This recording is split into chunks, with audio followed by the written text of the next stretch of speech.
নমস্কার বন্ধুরা, ঘরগিন্নি অলরাউন্ডার চ্যানেলে সকলকেই স্বাগত। আজকে আমি পিঠে বানাবো। আর এই শীতকালে আমরা নানান রকম পিঠে বানিয়ে খেয়ে থাকি এবং এই শীতের সময়তে পিঠে খেতে খুব ভালোও লাগে। পিঠে বানাবার জন্য আমি এখানে নিয়েছি সেদ্ধ চালের শুকনো গুঁড়ো। আর এই চালের গুঁড়োটা বাড়ির তৈরি করা। এই সেদ্ধ চালের শুকনো গুঁড়োর মধ্যে আমি দিয়ে দিচ্ছি টেস্ট অনুযায়ী লবণ দিয়ে হাতে করে চালের গুঁড়োর সাথে ভালো করে মিশিয়ে নেব। চালের আটার সাথে লবণ আমি খুব ভালো করে মিশিয়ে নিয়েছি। এখন নিয়েছি ফুটন্ত গরম জল। এই গরম জল অল্প অল্প করে দিয়ে এই চালের গুঁড়োটার সাথে ভালো করে মেখে নেব।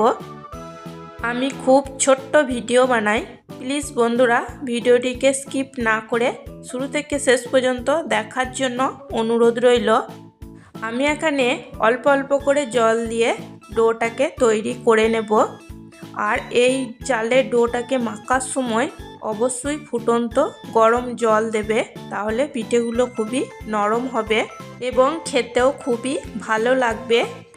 যেটুকু ফুটন্ত গরম জল দিয়ে মেখে নেওয়ার প্রয়োজন ছিল সেটুকু আমি মেখে নিয়েছি। এখন আমি হাতে করে সাবধানে এটাকে একটা সফট ডো তৈরি করে নেব। আর আমি এই চালের আটাটাকে একটু নরম ভাব করে মেখে নিয়েছি, কারণ চালের আটাটা গরম জল দিয়েছি একটু ফেঁপে যাবে, তাই পিঠেগুলো বানাতে যাতে অসুবিধা না হয় সেই জন্য আমি একটু নরম করেই মেখে নিয়েছি। দেখো আমি চালের আটাটা এরকমভাবেই মেখে নিয়েছি।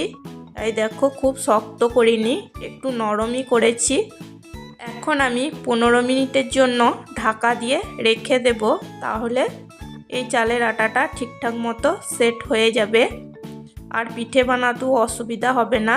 15 মিনিট ঢাকা দিয়ে রেখে দেওয়ার পর এখন আমি পিঠেগুলোকে তৈরি করে নেব। দেখো আমি এখান থেকে অল্প অল্প করে পিঠে বানাবার জন্য একটু করে ডো নিয়ে হাতে করে গোল করে নিয়ে দেখো কীরকমভাবে পিঠেটা তৈরি করে নিচ্ছি। হাতে করে গোল করে নিয়ে আমি প্রথমে এটাকে একটা বাটির শেপ দিয়ে নেব। বাটির শেপ দিয়ে নেওয়ার পর আমি একটু করে ক্ষীরের পুর দিয়ে দেব। এখানে আমি ক্ষীরের পুর দিয়ে দিচ্ছি, তোমরা নারকেলের পুরও দিয়ে দিতে পারো। আর ক্ষীরটা কিভাবে তৈরি করেছি সেটা আমার আগের ভিডিওতে দেওয়া আছে, তোমরা চাইলে সেখান থেকে দেখে নিতে পারো। ক্ষীরের পুর দেওয়া হয়ে গেছে। দেখো এবার কিভাবে আমি পিঠেটা তৈরি করে নিচ্ছি। হাতে করে চেপে চেপে আমি মুখটা বন্ধ করে নিয়ে দু হাতে করে গোল করে একটু লম্বা করে পিঠের শেপ দিয়ে নিচ্ছি। দেখো আমার একটা পিঠে তৈরি করা হয়ে গেছে। আবারও আমি একইভাবে পিঠে তৈরি করে নেব। আমার পিঠে বানানো যদি তোমাদের ভালো লেগে থাকে তাহলে একটা লাইক করে দিও, সাবস্ক্রাইব করো, কমেন্ট করো এবং প্রচুর প্রচুর শেয়ার করে আমার পাশে থেকো।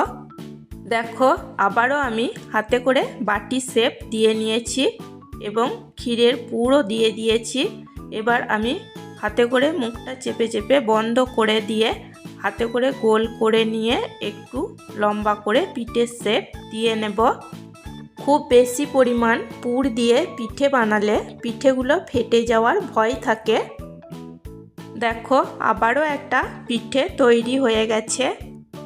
সমস্ত পিঠেগুলোকে আমি একইভাবে তৈরি করে নিয়েছি। এবার আমি একটা ছিদ্রযুক্ত থালা নিয়েছি। এই থালার মধ্যে পিঠেগুলোকে সাজিয়ে নেব। এই থালাটাতে কোনো রকম তেল ব্রাশ করার কোনো প্রয়োজন নেই, কারণ পিঠেগুলো তৈরি করার পর এই থালার মধ্যে আটকে যাবে না। পিঠেগুলোকে থালার মধ্যে আমি সব সাজিয়ে নিয়েছি। দেখো এই বাটির মধ্যে আমি জল বসিয়েছি, জল কিন্তু খুব ভালো মতো ফুটে গেছে।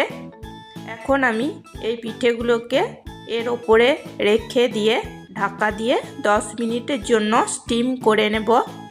আমি একবারই সব পিঠেগুলো দিয়ে দিয়েছি, তোমরা চাইলে এখানে দুবার দিয়ে পিঠেগুলো তৈরি করে নিতে পারো। দেখো বন্ধুরা, আমি হাই ফ্লেমে 10 মিনিট পিঠেটাকে স্টিম করে নিয়েছি। দেখো পিঠেগুলো খুব ভালো মতো সেদ্ধ হয়ে গেছে আর পিঠের কালারটাও চেঞ্জ হয়ে গেছে। এখন আমি পিঠেগুলোকে নামিয়ে নেব।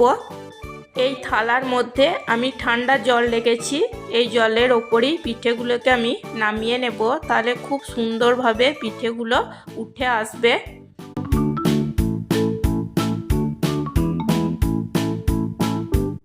দেখো বন্ধুরা, ছিদ্রযুক্ত থালাটা থেকে পিঠেগুলোকে আমি আরেকটা থালায় নামিয়ে নিয়েছি। দেখো পিঠেগুলো কত সুন্দর হয়েছে। দেখো একটা পিঠে আমি ভেঙে দেখিয়ে দিচ্ছি। আর এই পিঠেগুলো খেতে খুবই নরম হয়েছিল এবং খেজুর গুড় দিয়ে খেতে দারুণ লাগে।